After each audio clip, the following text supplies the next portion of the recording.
that's hot too. Hi guys, what's up? Natasha here. Welcome back to my channel. So for today's video, as you can tell by the title, I'm gonna be doing a little Q&A. I'm self-quarantined at the house right now and I'm bored out of my mind because nobody's here. I thought I would ask you guys some questions on Instagram, grab a cup of tea, and just answer some questions. If your life was a movie, who would play the role of you? I think Brie Larson or Jennifer Lawrence would be my two choices or picks. What's your favorite beauty secret? I don't necessarily think this is like a beauty secret, but for me and my personal beauty routine, less is more is the biggest saying I'll just try to continue to remember. I remind myself of that every single time I do any sort of makeup or anything, because the more makeup I have on my face and the less I look like myself, I just don't feel confident at all. I think just in general, using makeup and beauty to enhance your natural features is the best way to use makeup. I think it's obviously amazing to transform and do really cool looks, but it's a beautiful thing to just embrace yourself and the way that you were made. So I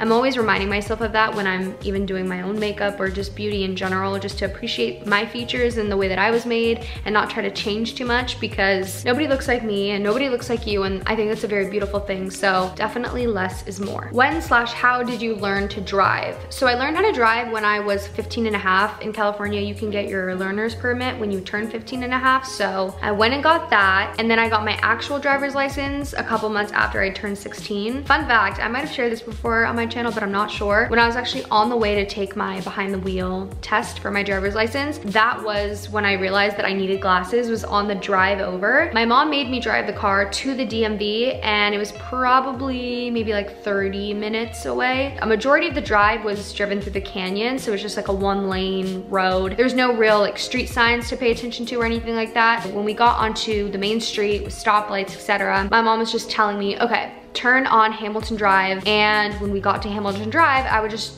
drive past it. I wouldn't turn right, and my mom was getting so annoyed because this happened like 3 or 4 times. Finally, after the 4th street that I must have missed the turn on, she was like, I don't understand why you're not turning on the street. I said, I don't have enough time to turn once I see the street sign. She's like, no, you should be able to see the street sign many feet before you even need to turn. I was explaining to her, no, I can't. I literally can only see what the street sign says until I'm directly under it. In that moment, we both realized that I was blind. So the next day I went and I got my vision checked, and now obviously you guys know I wear glasses. How does someone find their personal style? I think the way that somebody finds their personal style is to just experiment with clothing. I know I definitely did when I was growing up. I went through phases of wearing very preppy clothes, always wearing like a Peter Pan collar and skirts and little flats. And then I also went through a phase where I was kind of wearing all black and studs. I went through a bunch of different phases like those, where I was just kind of like sticking to a theme and trying to see what made me feel most confident, which I know kind of sounds weird, but honestly that is how I found my style, because the outfits and the types of clothes that I was wearing that made me feel most confident is now what I consider my personal style. I always feel like your personal style should represent who you are, but also make you feel elevated and confident and beautiful and the most you that you can be, if that makes sense. What do you do to manage stress and anxiety? There's a lot of different ways that I try to cope when I'm stressed or I'm having an anxiety attack. A lot of the time for me, it's letting out my emotions. If I'm sad and I feel like I need to cry, I'm gonna cry. And if I'm mad and I feel like I just need to scream, I'll scream and I'll rant to my mom about whatever it is that I'm going through, or a friend or whatever. Another thing that I like to do is cook. Cooking is very therapeutic to me, and it's very calming and fun, and it's not necessarily about eating, but it's just about the process of making a meal. And I'm not using food to fill a void, but the act of chopping and sauteing or baking or mixing, it's just very, I don't know, therapeutic for me. Might sound weird, but it's the truth. What was one of your absolute favorite memories as a child? If you guys didn't know, I actually lived in Florida for all of my childhood, and I had the best years living there. I have some of the best memories out with my brothers, just riding our bikes, building forts outside. We lived in a gated community where we knew a lot of our neighbors and a lot of my parents' friends in the neighborhood. They all had kids that were our age.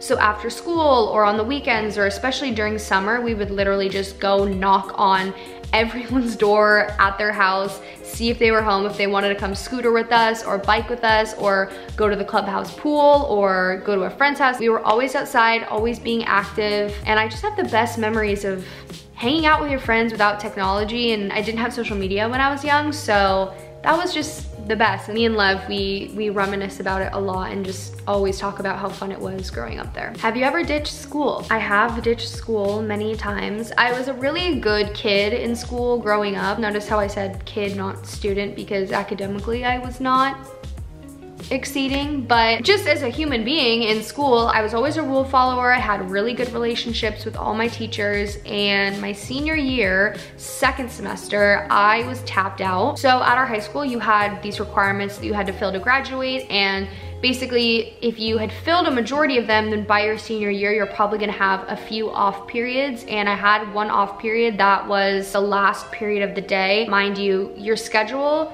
is basically like an even day, odd day, even day, odd day. So you don't have the same classes every day. So I was having an off day the last period every other day, if that makes sense. Second semester, my first period class was a writing class. Basically, the entire hour-and-a-half class that we had was just spent on our computers working and not really doing a lot. And the teacher would just kind of sit at his desk and help when he needed to, but it wasn't like a taught class. And one of my friends, her off period was the first class of the day. So I would ask to get a pass to go to the bathroom or the library or whatever it was, and she would get in her car, show her a pass that she could leave off of campus, and I would be smuggled in her trunk, and then we'd go get breakfast. Then we'd come back for the rest of class, but we did that most days of second semester. So it's funny too, because I'll pass my high school driving sometimes, and I feel like now they have triple the security and gates, and I feel like it was really because of kids like me sneaking out and ditching school. If not acting and entertainment, what other career would you be interested in? I'm gonna say that I would be really interested in diving into the culinary world. Again, I said like that's how I deal with stress and anxiety, is cooking. My dad is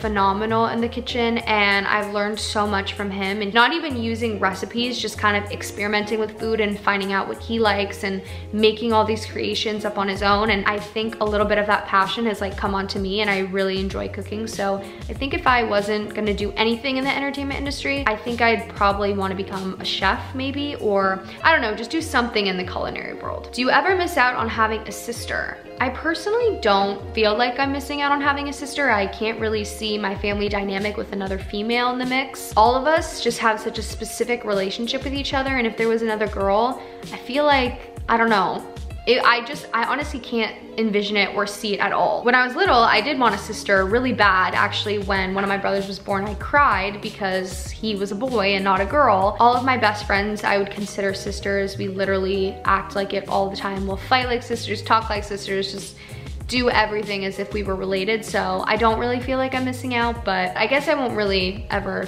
know. What's your favorite game to play for game night? So if you guys follow me on Instagram, you know game nights are a big thing that happen over at the Bure house, and just over with a bunch of my friends. We have game nights every couple of weeks. My favorite nights are game nights. They're so much fun, and they get super, super competitive. With the core group of people that I do game nights with, we typically do Mafia. We recently started playing Quiplash, which I've showed on my story a couple times, and we'll play Cards Against Humanity or What Do You Meme.